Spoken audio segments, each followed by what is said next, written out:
Et bienvenue à notre série de l'évangélisation des perdus, à ce rappel de la grande mission confiée à l'Église de Jésus-Christ, à cet encouragement mutuel d'aller avec la bonne nouvelle du Seigneur Jésus pour la partager avec les inconvertis de notre monde, avec ceux qui sont sur la voie large qui mène à la perdition. Et le Seigneur Jésus nous rappelle dans les Écritures cette réalité. Je sais qu'on l'a vu ce matin quand j'ai préparé le message avant celui de ce matin. Je n'ai pas pensé que ça allait être dans les deux messages, mais dans Matthieu chapitre 7, versets 13 et 14, Jésus a dit « Entrez par la porte étroite, car large est la porte et spacieux qui est le chemin qui mène à la perdition, et il y en a beaucoup qui entrent par là sur cette voie large de la damnation éternelle.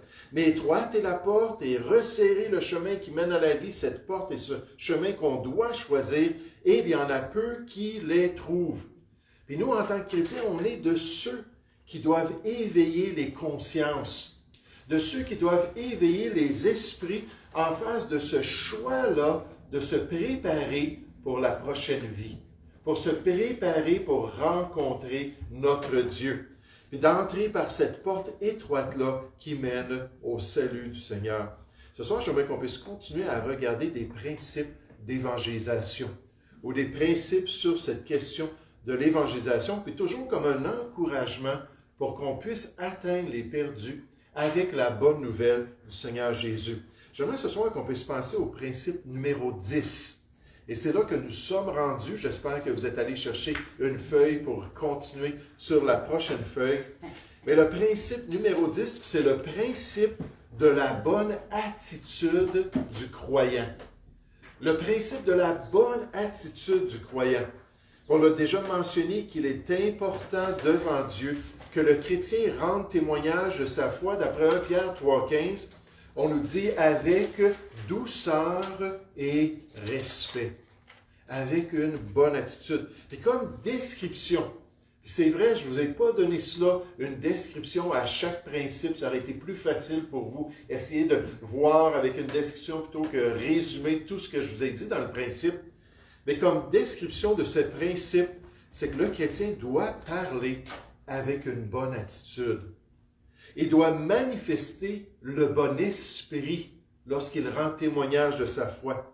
Il doit avoir une maîtrise de soi, puis un amour sincère qui vient effectivement de l'esprit qui habite en nous, l'esprit de Dieu.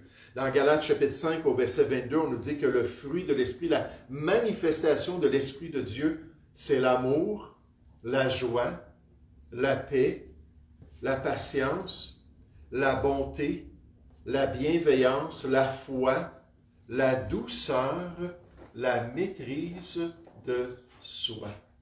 Et Dieu nous dit qu'on doit prêcher l'Évangile par l'Esprit qui vient de Dieu. Donc avec cette caractéristique-là, avec cette bonne attitude-là, certainement ceux qui ont le plus besoin de voir la nature spirituelle du croyant, qui ont le plus besoin de voir cette manifestation de l'Esprit dans la vie d'un individu, cette présence de Dieu dans la vie des témoins et des ambassadeurs de Christ, ce sont des gens qui nous entourent. Ce sont des inconvertis du monde qui ont besoin de voir cette réalité. Donc ce soir, principe numéro 10, ayons la bonne attitude. Soyons des chrétiens respectueux, des gens joyeux, qui sont en mesure de présenter les choses avec le bon esprit. L'évangéliste Larry Moyer nous le dit. Avez-vous remarqué comment certaines personnes sont comme des aimants? Il y a quelque chose chez eux qui nous attire vers eux. Il y a quelque chose chez eux que les autres aiment vraiment. Souvent, ça va bien au-delà de tout ce qu'ils disent. Tout dépend en réalité de leur attitude, de leur comportement, de l'ensemble de leur conduite. Un bon exemple est Daniel dans la Bible, où on nous dit dans Daniel 6 au verset 3 que Daniel surpassait les chefs et les satrapes parce qu'il y avait en lui un esprit supérieur aux autres dirigeants, un esprit supérieur à ces chefs, à ces savants-là, à ces satrapes-là. On nous dit, et le roi pensait à l'établir sur tout le royaume. Il était épaté de cette personne-là. Il était vraiment touché par la qualité puis ce qui ressortait de cette personne-là, Daniel 6 au verset 3. Et Daniel avait beaucoup de choses en lui qui pouvaient être impressionnantes. Il avait des normes élevées dans la façon dont il se comportait. C'était un homme d'État et un homme d'affaires compétent. Un interprète de rêve et un prophète doué. Le courage, la maîtrise de soi et l'intégrité paraissaient dans tout ce qu'il faisait. Ce à quoi ce verset semble faire allusion, ici Daniel 6.3, cependant, ce n'est pas seulement la façon louable dont il accomplissait ses tâches et son travail, mais aussi l'attitude qu'il avait alors qu'il les accomplissait. C'était le genre de personne avec qui vous vouliez être et dont on espérait qu'une partie de lui puisse déteindre sur nous. L'attitude compte, frères et sœurs.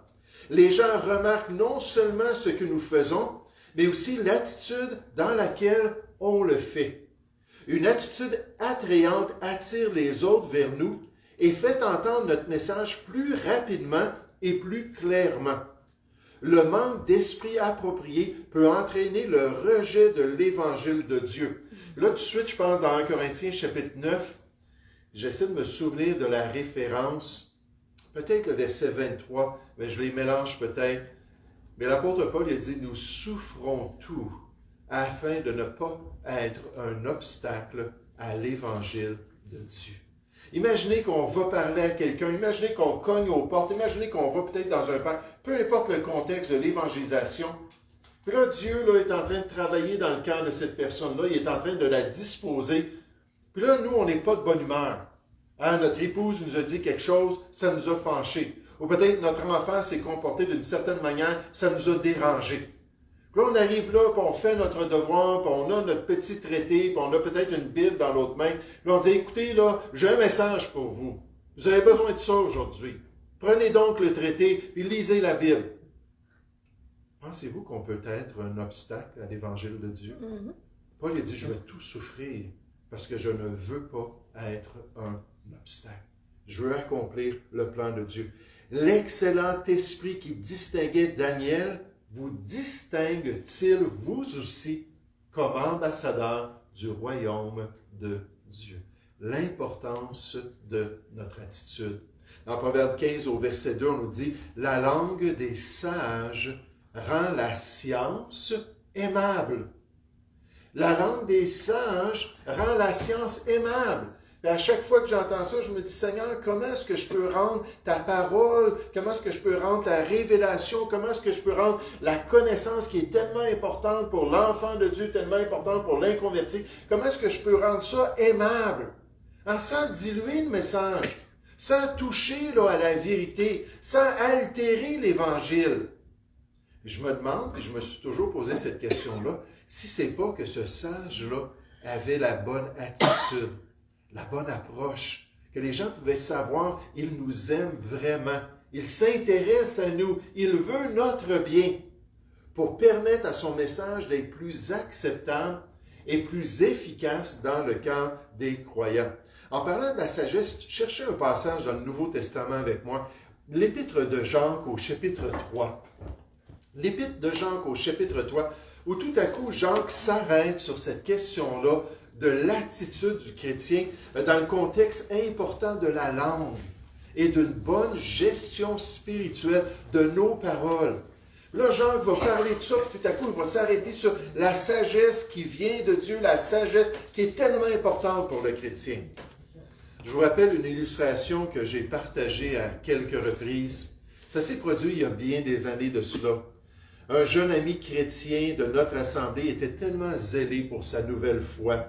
Il était impliqué dans les activités de notre assemblée. Il faisait toutes sortes de choses avec les jeunes chrétiens célibataires de notre Église et il habitait chez sa tante. Celle-ci l'avait repris à quelques reprises parce qu'elle ne le comprenait pas. Elle trouvait qu'il gaspillait sa vie. Il prenait trop de temps avec sa religion. Il investissait trop dans sa secte. Il passait trop de temps avec ces gens-là qui étaient là, très loin de la réalité de la vie, des marginaux qu'elle appelait. Puis là, un soir, après une belle activité de célibataire, il revient à la maison. Puis là, encore là, sa tante était là, puis c'était déjà peut-être 10 heures le soir. Puis là, il commence à le reprendre, puis elle dit, comment ça se fait que tu es encore allé là? Comment ça se fait que tu as encore passé du temps avec ces gens-là, puis que tu gaspilles ton temps? Puis cette fois-là, le chrétien a explosé. Il lui a dit qu'elle ne savait pas du tout de quoi elle parlait. Il lui a dit, vous êtes en route vers les flammes de l'enfer, puis vous méritez tout le temps que vous allez souffrir dans le jugement de Dieu. Puis il dit, en fait, je me réjouis que vous êtes fermés à l'Évangile, puis je me réjouis que vous êtes sur cette voie large-là qui mène à la perdition. Puis là, le dimanche après, il arrive à l'Assemblée, puis nous, on était tous des jeunes de cet âge-là, puis il vient nous partager cela. Puis il était fier de son geste, fier de l'avoir remis à sa place, fier de cet échange-là qui était vraiment direct pour elle. Puis après avoir entendu ça, je me suis posé la question, mais est-ce qu'un jour, cette tante-là va s'ouvrir à l'Évangile? Est-ce qu'un jour, elle va avoir une attitude différente, ayant été ainsi réprimandée pour un neveu pour lequel elle avait tout fait? Elle avait ouvert sa maison, elle l'avait entretenu, puis elle s'était donnée à lui. Puis là, lui avait tombé comme ça sur elle. Et l'attitude n'était pas bonne. Jean chapitre 3 au verset 13. On nous dit, lequel d'entre vous, donc, c'est pas tout le monde. Hein, c'est certains d'entre nous. Lequel d'entre vous, est sage et intelligent, ayant une compréhension des enjeux, ayant une compréhension des voies de Dieu, saisissant l'attitude que Dieu veut dans notre vie. Et en passant, c'est pas juste envers les inconvertis. Des fois, ça peut se produire envers les chrétiens. Parce que si on descend tout le passage, puis on saute du chapitre 3, puis on s'en va au chapitre 4, puis on nous dit d'où viennent les querelles, puis d'où viennent les problèmes dans l'Église chrétienne. Là, on parle de ces chrétiens-là immatures, qui étaient charnels, puis qui suivaient leur passion, plutôt que de rechercher l'unité, puis de rechercher la paix dans l'œuvre de Dieu. Et donc, c'est pas juste pour d'autres choses, ça peut être aussi dans l'Église de Jésus-Christ, d'avoir la bonne attitude, le bon esprit. Mais lequel d'entre vous est sage et intelligent? Qu'il montre ses œuvres par une bonne conduite, avec l'accompagnement que Dieu veut, avec la douceur de la sagesse.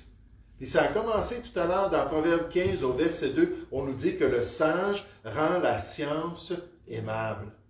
Il est capable de partager des choses, ça va être plus facile de les recevoir, ça va être plus facile de les accepter. Verset 14. Mais si vous avez dans votre cœur un zèle amer, puis remarquez un zèle, mais un zèle amer, puis un esprit de dispute, ne vous glorifiez pas et ne mentez pas contre la vérité. Cette sagesse que vous pensez avoir n'est point celle qui vient d'en haut, mais elle est terrestre, charnelle, diabolique. Hein, c'est les trois ennemis qui sont là. Terrestre, c'est le monde autour de nous. Charnel, c'est notre vieille nature. Puis diabolique, c'est le diable. Donc, on a capitulé dans le combat spirituel en développant une telle attitude. Car là où il y a un zèle amer et un esprit de dispute, il y a du désordre et toutes sortes de mauvaises actions. On le sait dans notre couple, on le sait dans notre famille, on le sait au travail, on le sait à l'école, on le sait dans toutes nos relations. Que lorsqu'on n'a pas la bonne attitude ou que quelqu'un d'autre n'a pas la bonne attitude, et là, ça va produire toutes sortes de problèmes. On va engendrer des querelles, on va engendrer des difficultés dans nos relations. Et j'aimais ça, un pasteur que je lisais récemment a dit, quand il y a une division dans l'Église, et vous savez, en 13 ans, là, ça va faire 14 ans, mais en 13 ans, on a eu deux, je les appelle des exodes. Mais c'est comme deux petites divisions. Et il dit, quand il y a une division dans une église, c'est toujours les dirigeants qui sont orgueilleux ou les gens du peuple qui sont orgueilleux. Il y a quelque part quelqu'un d'orgueilleux. Puis là, ça dérape. Proverbe 13 dit, c'est seulement par orgueil qu'on excite des querelles. Puis là, ça produit des tensions, puis ça produit une division. Mais il dit, ça ne vient pas de Dieu. Et au verset 17, on nous dit, voici ce qui vient de Dieu. La sagesse d'en haut, puis là, je vous exhorte de l'appliquer à l'évangélisation, envers des gens difficiles, peut-être envers des gens qui vont se moquer de votre sauveur, envers des gens qui vont réagir envers vos croyances. La sagesse d'en haut est premièrement pure, ça c'est la priorité, à vivre une vie de pureté, suivre correctement le Seigneur. Ensuite, l'accompagnement, elle est pacifique, modérée, conciliante, elle veut construire des ponts. Pleine de miséricorde, elle est prête à pardonner et de bons fruits, pleine de bons fruits, exempt de duplicité, d'hypocrisie. Le fruit de la justice est semé dans la paix par ceux qui recherchent la paix, avec la bonne attitude. Oh, ayons la bonne attitude lorsque nous évangélisons les perdus. Gardons notre sang-froid et notre sourire pour ne pas être un obstacle à l'œuvre que Dieu désire accomplir dans leur vie. Soyons de bons ambassadeurs du royaume de grâce et de vérité pour la gloire de notre Sauveur. Alors que le Seigneur va utiliser notre témoignage pour continuer son œuvre dans la vie de cette personne. Le principe de la bonne attitude. Je pense que je devrais me faire cette liste-là, moi aussi, puis juste surligner certains points là, que j'aimerais ça revenir occasionnellement. Puis le premier point, est-ce que vous vous rappelez le principe numéro 1? L'obéissance. Ça, il faut y revenir toujours. Mais des principes comme ça qui ressortent plus dans mon esprit comme quelque chose de stratégique pour être utile pour la gloire de Dieu. Ce soir, j'aimerais qu'on puisse continuer avec un autre principe que j'ai trouvé bien intéressant. Principe numéro 11. Le principe de la maîtrise d'une méthode. Le principe de la maîtrise d'une méthode. Une méthode de base, et à partir de là, on peut se disperser selon la direction du Seigneur. Je vous explique ça. Comme description. Maîtriser une manière de présenter l'Évangile. Maîtriser une approche à la bonne nouvelle que vous allez bien connaître et que vous allez pouvoir ajuster d'après la personne que vous allez côtoyer et d'après la direction de l'Esprit de Dieu. Puis quand on regarde des personnes comme ça qui sont bien connues comme évangélistes, moi je sais que j'en connais juste quelques-uns, mais je sais à peu près c'est quoi qu'ils vont faire lorsqu'ils vont aborder quelqu'un. L'évangéliste Ray Comfort commence toujours par une série de questions. Boum, boum, boum, boum, boum. Une série de questions sur des sujets comme la prochaine vie. D'après toi, qu'est-ce qui arrive après la mort? Qu'est-ce qui se passe lorsqu'on passe dans le prochain monde? Et il va toujours développer ça. Il va poser des questions sur l'état spirituel de la personne. Es-tu une bonne personne? Est-ce que tu penses que Dieu va te laisser rentrer au ciel? Puis là, il va poser ces questions-là sur ce que la personne pense de la Bible, ou pense de Dieu, pense du péché, pense de la volonté de Dieu. Puis quand on écoute ces vidéos qu'il fait, puis il en a fait des centaines, on peut presque poser la prochaine question avant qu'il la pose. Parce qu'il a développé une méthode, il l'a maîtrisée, il l'utilise et il va l'adapter. Ce que ça fait, parce que je vais vous présenter dans un instant, moi, ce que je fais en général, mais ce que ça fait, c'est que là, on n'a pas besoin de se concentrer, bon, qu'est-ce que je vais dire? Comment est-ce que je vais leur partager ça? Quel verset que je vais utiliser? Non, on a déjà une approche, puis comme je vous dis, une approche qui est versatile, une approche qui va être adaptée, puis là, on peut glorifier le Seigneur en le faisant. Ça, c'est sa méthode que lui, il a parfaitement maîtrisée. Maintenant, pour moi, en général, je vais m'introduire aux portes en disant « Bonjour, je m'appelle Jean avec un beau sourire. » Pas Jean avec un bon sourire, c'est pas mon nom de famille, un beau sourire. Je m'appelle Jean, puis voici mon ami Jocelyn, on est chrétiens évangéliques.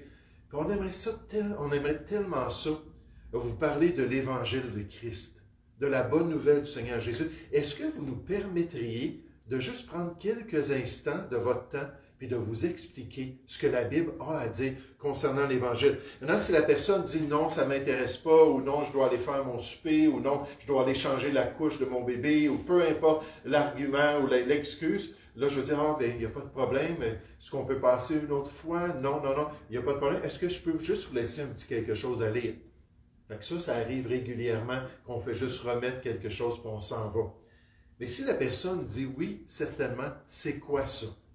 Là, je vais continuer. La bonne nouvelle, c'est que Jésus vous aime, qu'il frappe en ce moment à la porte de votre cœur, qu'il vous invite à ouvrir la porte de votre cœur puis à le laisser venir dans votre vie. Il est mort sur la croix pour vous offrir une nouvelle vie que lui seul peut vous donner. Ça, c'est la bonne nouvelle, l'Évangile qu'on retrouve dans la Bible. Son amour, son œuvre, son salut, qu'il aimerait que je puisse vous expliquer. Mais avant de parler de la bonne nouvelle, malheureusement, je dois vous parler aussi de la mauvaise nouvelle. Puis là, alors que la personne continue à écouter, je vais commencer à lui poser des questions. Est-ce que vous pensez que vous êtes une bonne personne? Puis là, la personne va dire, oui, certainement. Est-ce que vous pensez que si le ciel existe, je ne crois pas à ça, mais attendez un instant, on va juste s'imaginer que le ciel existe. Faites juste ce petit exercice mental-là. Est-ce que vous pensez que si le ciel existe, que Dieu vous permettrait de rentrer? Oui. Est-ce que vous me permettez de tester cette affirmation?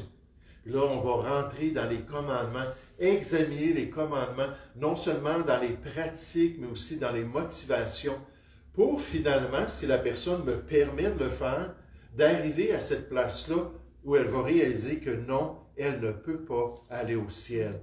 Elle ne peut pas rentrer dans le royaume de Dieu.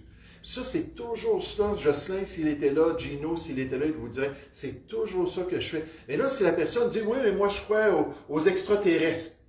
Oui, OK, je comprends ça. Moi, je montais sur le toit de mon école à Boucherville, Paul VI, puis j'allais là, me placer là, pour qu'ils viennent me chercher, puis ma mère était ufologue, puis là, je pars avec ça, puis je dis, mais pourquoi est-ce que vous croyez à ça? Puis là, on continue avec les questions, puis on continue à avancer dans la discussion. Mais c'est tellement important de maîtriser une approche, puis de pouvoir s'ajuster. Encore une fois, l'évangéliste Moyer nous dit, toute personne cohérente dans l'évangélisation a une méthode de base. Cette méthode vous apporte deux choses, la confiance et la cohérence. C'est ce qu'on veut avoir lorsqu'on est devant des gens, avoir vraiment là, cette certitude.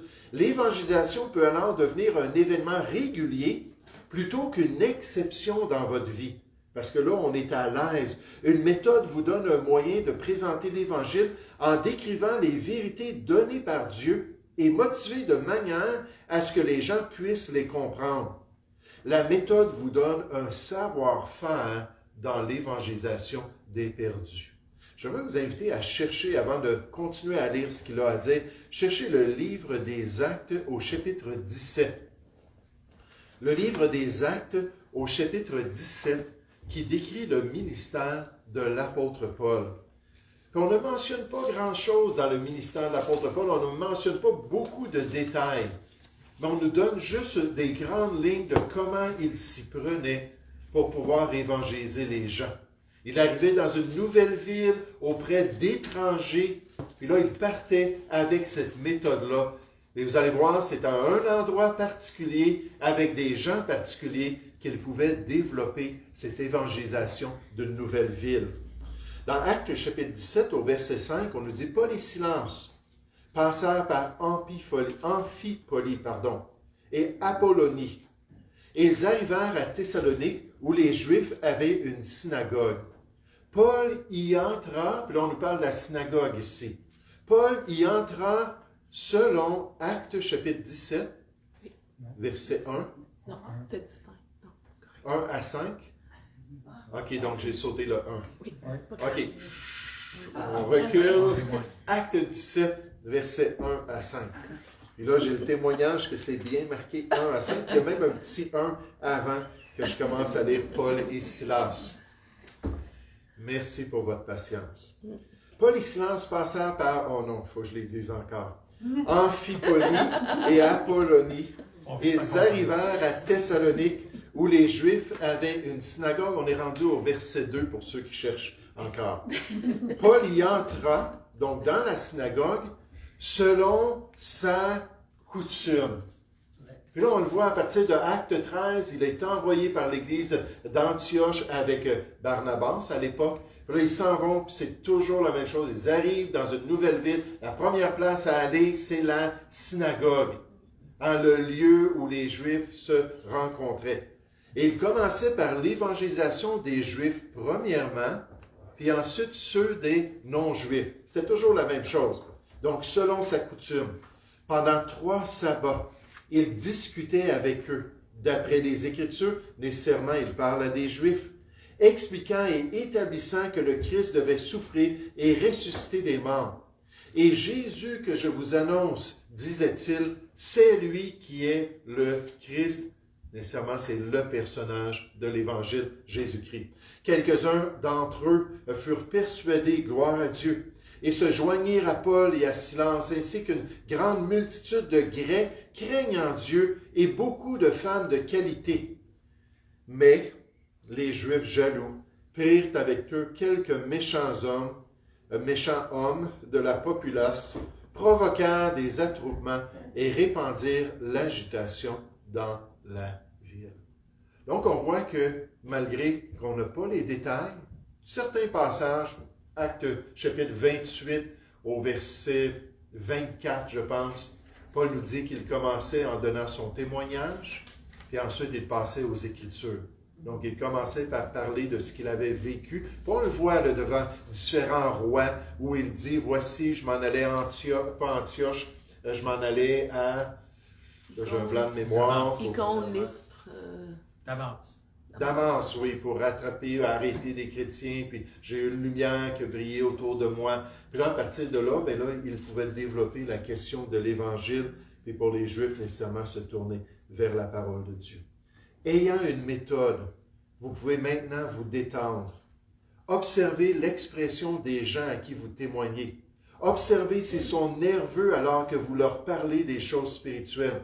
Vous pouvez voir à quel point ils vous écoutent et sont attentifs. Vous pouvez comprendre la terminologie qu'ils utilisent. Vous pouvez sentir s'ils sont confus parce que vos yeux sont rivés sur eux. Là, on est concentré parce qu'on sait où on s'en va avec notre méthode. Vous devenez un formidable auditeur parce que savoir comment vous allez présenter l'Évangile vous permet de vous concentrer sur les gens qui en ont tant besoin. Vous savez maintenant comment procéder au mieux, quoi revoir, où illustrer, quand avancer, quand reculer. En bref, une méthode vous libère pour faire le meilleur travail de soins et de communication que vous avez jamais fait dans l'évangélisation des perdus. Cela vous permet même de vous adapter si nécessaire en fonction de la conversation et des circonstances qui vont se développer. Voulez-vous être la personne la plus attentionnée que vous avez jamais été dans l'évangélisation? Alors, je vous dis, maîtrisez une méthode. Là, on parle d'un homme qui fait ça depuis des décennies. Cet évangéliste-là qui s'est donné à ça, puis il est rendu dans un âge avancé.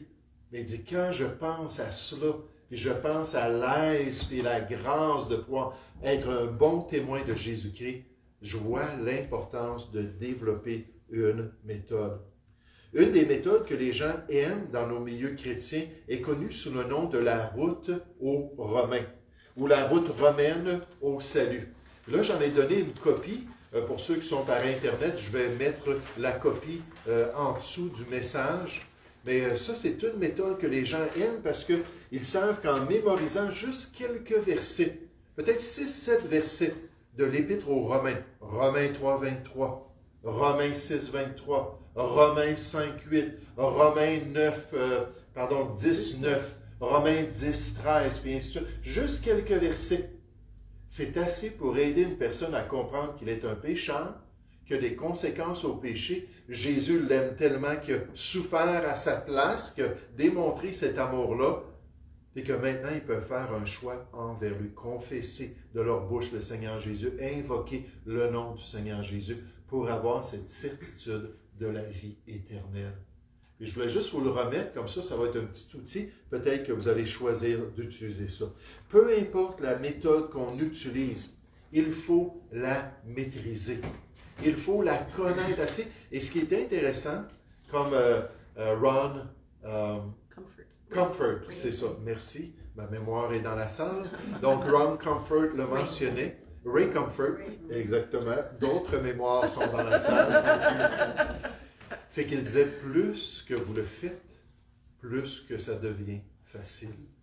Plus qu'on saisit les occasions, plus qu'on se force. Moi, je vois des gens, des fois, j'attends mon épouse qui est au Dollarama, je suis dans le stationnement en train d'attendre. Là, ça dit, allez, allez. Là, je vois une personne qui est à côté de sa voiture ou une personne qui marche. Là, je vais prendre un dépliant puis je vais aller donner ça. Et plus qu'on le fait, plus qu'on le pratique, plus que ça devient seconde nature. Ce que ça fait, c'est que ça nous encourage à le faire encore plus. Parce que là, on sait qu'on est en train de se développer, que le Seigneur est en train de nous développer pour être des bons témoins de Jésus-Christ.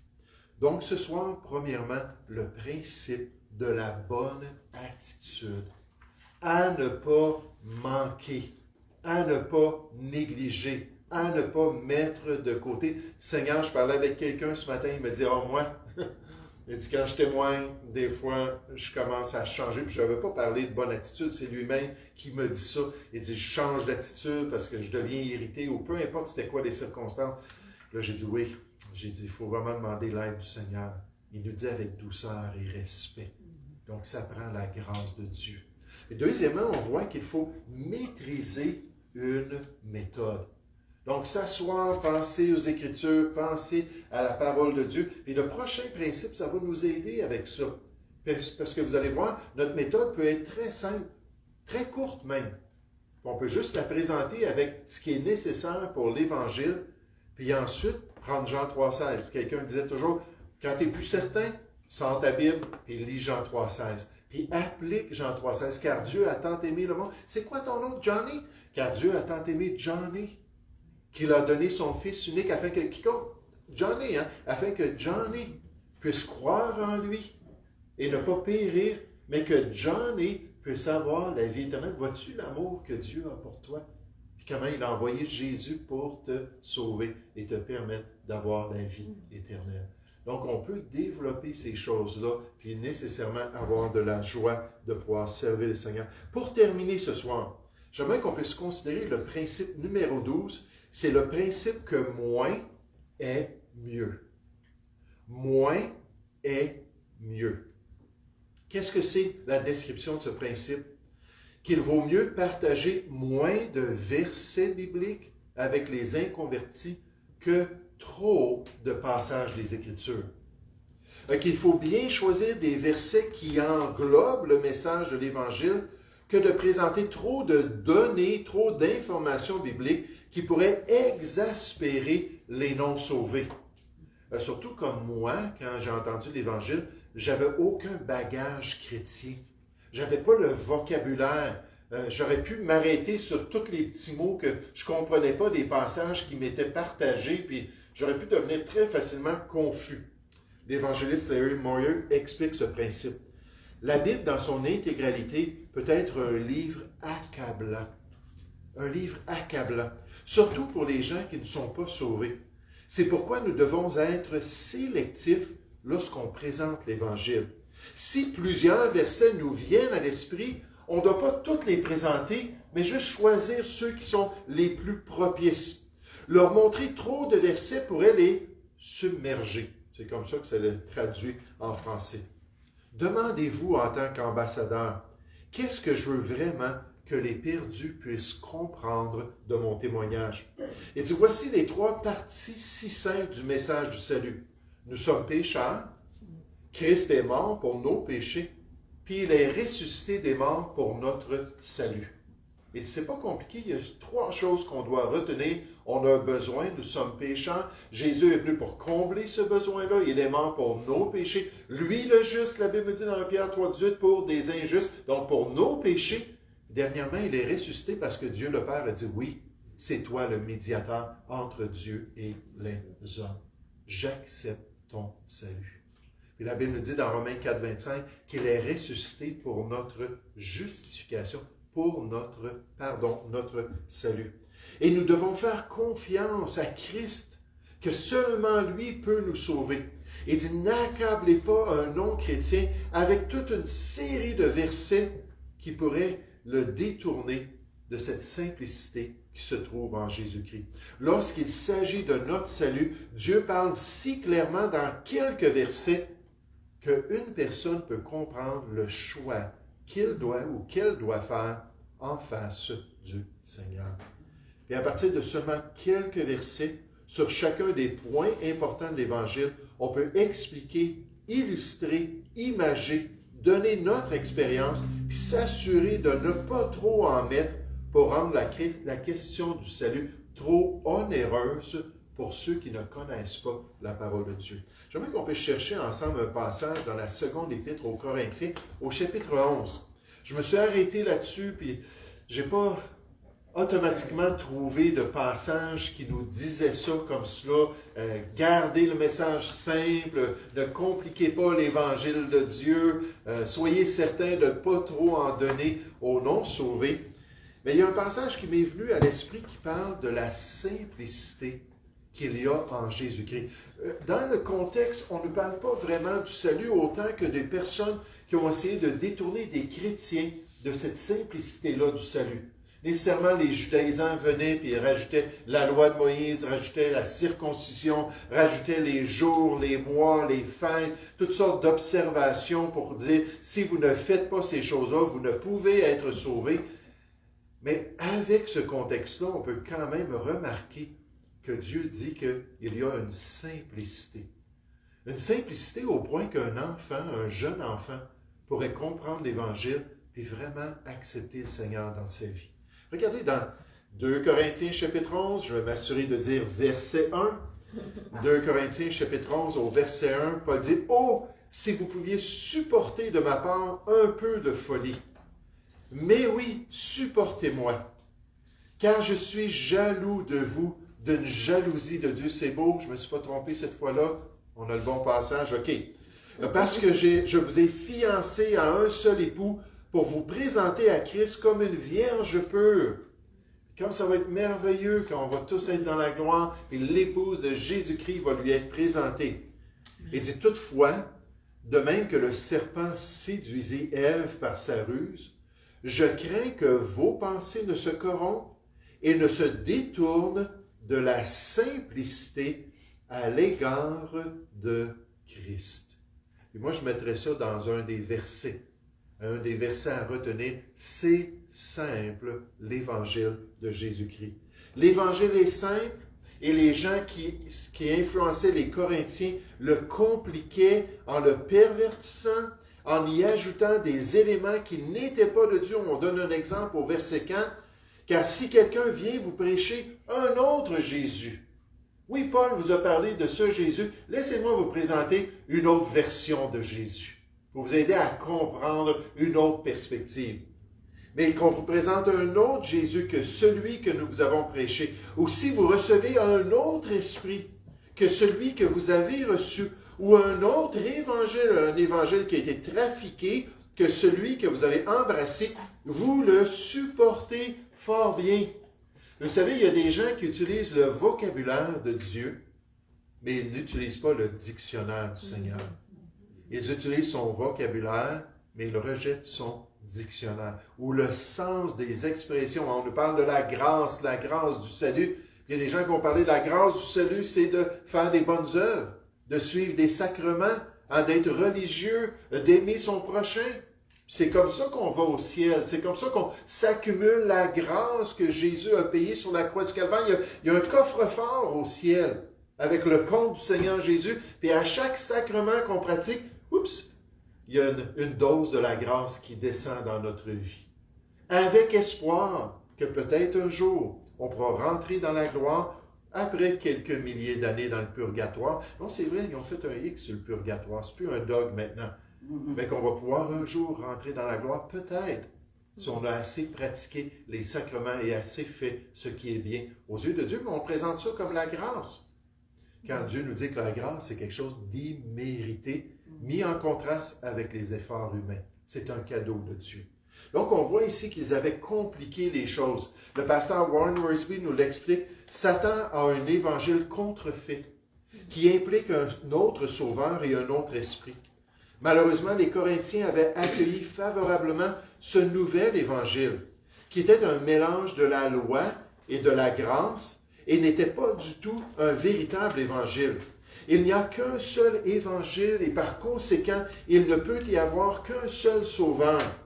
Lorsque vous faites confiance au Sauveur, vous recevez le Saint-Esprit de Dieu à l'intérieur de vous et il est le seul Saint-Esprit que vous devriez recevoir dans votre vie. Et comme on a vu dans le principe numéro 2 de notre série, il ne faut pas toucher au message. Il faut rester fidèle avec ce message. Mais en parlant de la simplicité, en parlant de cette réalité-là qu'il ne faut pas compliquer l'Évangile de Dieu, on revient à un passage qu'on a déjà examiné. Cherchez avec moi 1 Corinthiens chapitre 15. C'est notre modèle. Alors que l'apôtre Paul dit, voici ce que les apôtres du Seigneur ont prêché. Voici ce qu'on peut résumer comme étant le message de la bonne nouvelle de Jésus-Christ. Il dit, voici ce qui peut changer votre vie et sauver votre âme si vous le retenez tel qu'il est écrit dans la parole de Dieu. 1 Corinthiens, chapitre 15, quelle simplicité. On nous dit, je vous rappelle, verset 1, je vous rappelle, frères, l'évangile que je vous ai annoncé, que vous avez reçu et dans lequel vous avez persévéré et par lequel vous êtes sauvés, délivrés de la condamnation de Dieu. Gloire au Seigneur. Si vous le retenez dans les termes où je vous l'ai annoncé, autrement, vous auriez cru en vain. Votre foi serait vaine si vous ne vous limitez pas à ces vérités-là. Je vous ai enseigné avant tout, je vous le résume, comme je l'avais aussi reçu, que Christ est mort pour nos péchés, selon les Écritures. Il a été enseveli et il est ressuscité le 3e jour, selon les Écritures, et il est apparu à Céphas, puis aux 12, plus tard à 500 témoins, et ainsi de suite. Un évangile si simple qu'un enfant pourrait l'entendre, le comprendre et être sauvé. Dans Acte 20, au verset 21, Paul le décrit ainsi. Il dit, « Vous savez que je n'ai rien caché de ce qui vous était utile, et que je n'ai pas craint de vous prêcher et de vous enseigner publiquement et dans les maisons. » 2 fois dans le livre des Actes. On parle des apôtres, on parle de l'apôtre des gentils, puis on nous dit qu'ils allaient dans les maisons. S'ils avaient des opportunités, s'ils avaient un libre accès, c'est ce qu'on fait quand on cogne aux portes.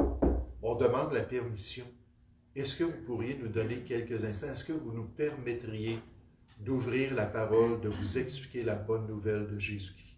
Donc Paul a dit, publiquement, dans le marché, dans la synagogue, dans les endroits où il y avait des gens, ou dans les maisons, annonçant aux Juifs et aux Grecs, remarquez en gros, la repentance envers Dieu et la foi en notre Seigneur Jésus-Christ. Il dit, je peux résumer cela, Acte 20, au verset 21, désolé, c'est peut-être le verset 20 et 21. OK, ce soir, mes références sont un petit peu bousillées, mais ce qu'on retient, c'est le verset. D'accord? Laissons faire les références. Mais annonçant la repentance envers Dieu, changer d'attitude.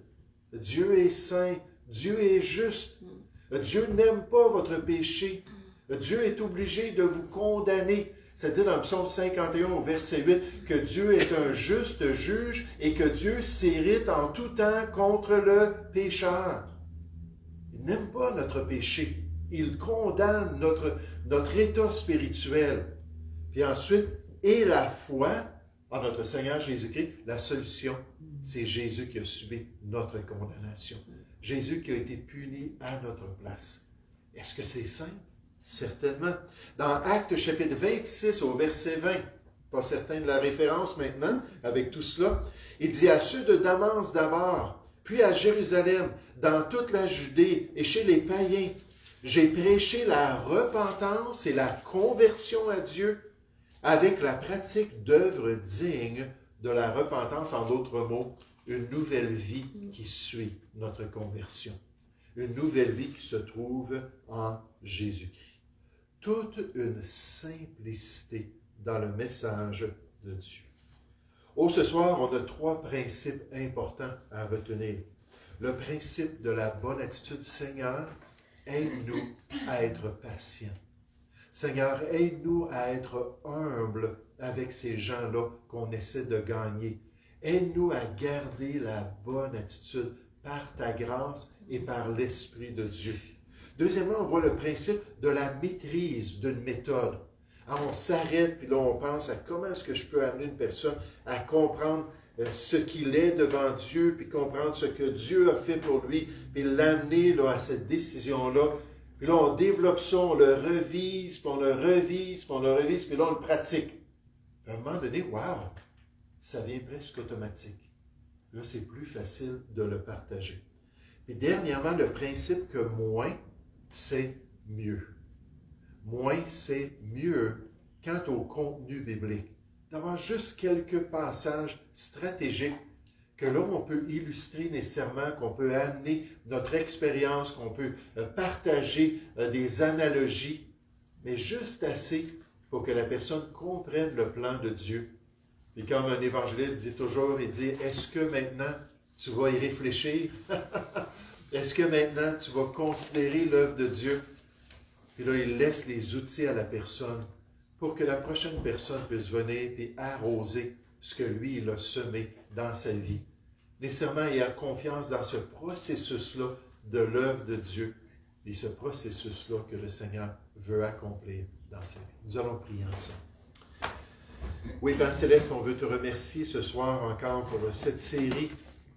Tu sais, Seigneur, que mon objectif, je suis nullement un expert dans l'évangélisation, je suis nullement quelqu'un de très expérimenté, mais mon objectif, c'est juste qu'on puisse être encouragé, que ça puisse nous donner des idées, que ça puisse peut-être produire une inspiration dans nos cœurs de comment on peut aller parler à notre voisin, comment est-ce qu'on peut partager ça avec notre professeur à l'école, comment est-ce que, Seigneur, on peut saisir ces occasions pour donner l'occasion à ces gens de penser à Jésus-Christ, de penser à son œuvre et surtout de penser à comment ils peuvent s'approprier par la foi ce salut merveilleux qu'il aurait promis dans les Écritures.